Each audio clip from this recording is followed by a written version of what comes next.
Assalamualaikum warahmatullahi wabarakatuh. Perkenalkan, nama saya Nurali Muhammad Rika dari kelas manajemen 242A NIM 24093081100002. Adapun materi yang akan saya bawakan yaitu etika bisnis dalam manajemen sumber daya manusia. Adapun latar belakang. Dalam dunia bisnis modern, etika bisnis menjadi aspek yang sangat penting dalam mengelola organisasi, terutama dalam bidang manajemen sumber daya manusia atau SDM. Etika bisnis berkaitan erat dengan nilai-nilai moral, norma, serta prinsip yang digunakan oleh perusahaan dalam mengambil keputusan dan bertindak dalam lingkungan kerja dengan semakin meningkatnya persaingan global dan perubahan dinamika tenaga kerja. Organisasi dituntut untuk tidak hanya fokus pada profitabilitas, tetapi juga memperhatikan aspek etis dalam mengelola karyawan. Manajemen sumber daya manusia memiliki peran krusial dalam organisasi karena berkaitan langsung dengan pengelolaan tenaga kerja, mulai dari perekrutan, pengembangan, hingga pemberian kompensasi. Dalam setiap proses tersebut, aspek etika harus dijunjung tinggi agar tercipta lingkungan kerja yang sehat, adil, dan harmonis. Namun, dalam praktiknya, banyak perusahaan menghadapi tantangan etis seperti diskriminasi, pelecehan di tempat kerja, eksploitasi tenaga kerja, serta ketidakadilan dalam sistem kompensasi.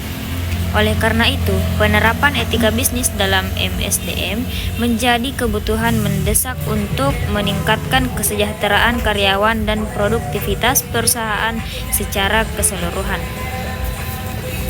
Pengertian etika bisnis dalam manajemen sumber daya manusia. Etika bisnis dalam manajemen sumber daya manusia merupakan suatu konsep yang mengacu pada prinsip norma dan standar moral yang digunakan dalam pengelolaan karyawan di suatu organisasi atau perusahaan. Etika bisnis dalam konteks ini mencakup bagaimana perusahaan memperlakukan karyawan, memastikan keadilan dalam proses perekrutan dan promosi, serta menjaga keseimbangan antara kepentingan perusahaan dan kesejahteraan tenaga kerja. Secara lebih luas, etika bisnis dalam manajemen sumber daya manusia menuntut organisasi untuk bertindak secara adil, transparan, dan bertanggung jawab dalam setiap aspek yang berkaitan dengan hubungan antara perusahaan dan karyawan. Prinsip-prinsip etika ini melibatkan aspek hukum, moral, serta kebijakan internal perusahaan yang bertujuan untuk menciptakan lingkungan kerja yang sehat, produktif, dan harmonis. Kemudian, konsep etika bukan sekadar kode etik. Etika dalam manajemen sumber daya manusia bukan hanya sebatas kode etik yang tertulis di dalam dokumen perusahaan. Kode etik hanyalah pedoman dasar yang harus diikuti oleh seluruh karyawan. Tetapi implementasi nyata dari etika jauh lebih kompleks dan luas. Etika dalam SDM mencerminkan budaya organisasi dan nilai-nilai yang diterapkan dalam interaksi sehari-hari antara individu di dalam organisasi. Dalam praktiknya, etika dalam SDM melibatkan bagaimana karyawan diperlakukan secara adil, bagaimana keputusan dibuat berdasarkan prinsip moral, dan bagaimana organisasi menegakkan integritas dalam setiap aspek operasionalnya. Kode etik seringkali bersifat normatif, namun penerapan etika yang sebenarnya mencakup transparansi, kejujuran, tanggung jawab sosial, dan kepedulian terhadap kesejahteraan karyawan. Etika dalam sumber daya manusia harus lebih dari sekadar kode etik tertulis. Etika yang diterapkan secara nyata dalam budaya organisasi dan dalam setiap aspek manajemen SDM akan menciptakan lingkungan kerja yang sehat, adil, dan berkelanjutan. Kemudian, implementasi konsep etika sumber daya manusia.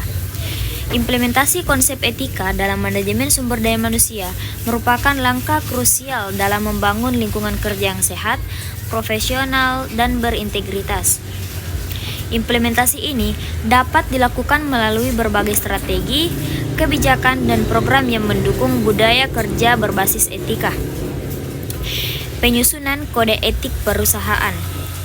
Langkah yang akan Langkah pertama dalam implementasi etika sumber daya manusia adalah menyusun kode etik yang jelas dan komprehensif. Kode etik ini harus mencakup prinsip-prinsip dasar, norma perilaku yang diharapkan, serta sanksi bagi pelanggaran etika. Pelatihan dan pendidikan etika. Organisasi perlu mengadakan pelatihan dan pendidikan etika secara berkala bagi karyawan dan manajer. Program ini bertujuan untuk meningkatkan pemahaman tentang pentingnya etika serta memberikan wawasan tentang cara menghadapi dilema etika dalam pekerjaan sehari-hari. Kemudian, integritas konsep etika dan fungsi manajemen sumber daya manusia.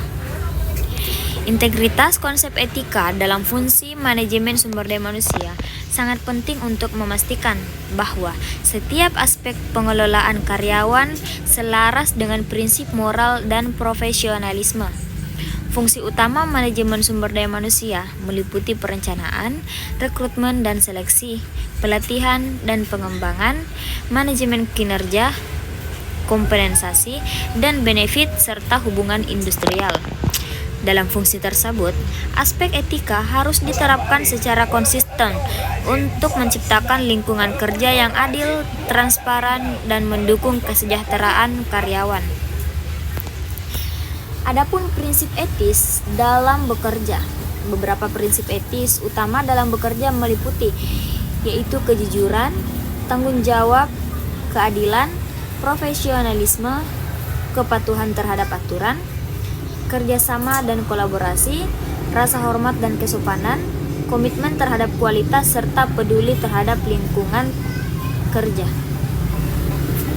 Kemudian etika kepemimpinan.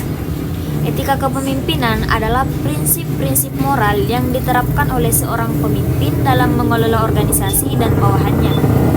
Pemimpin yang memiliki etika tinggi akan mampu menciptakan lingkungan kerja yang sehat, membangun kepercayaan dalam tim, serta memberikan teladan bagi karyawan. Kemudian kesimpulan dari materi yang saya bawakan yaitu etika dalam manajemen sumber daya manusia memiliki peran penting dalam menciptakan lingkungan kerja yang sehat dan produktif. Penerapan prinsip etika dalam setiap aspek pengelolaan sumber daya manusia membantu organisasi mencapai keberlanjutan dan reputasi yang baik. Baik, itulah tadi presentasi yang saya bawakan. Bila ada kurangnya mohon dimaafkan. Minallahil musta'an walaihi tiklan. Assalamualaikum warahmatullahi wabarakatuh.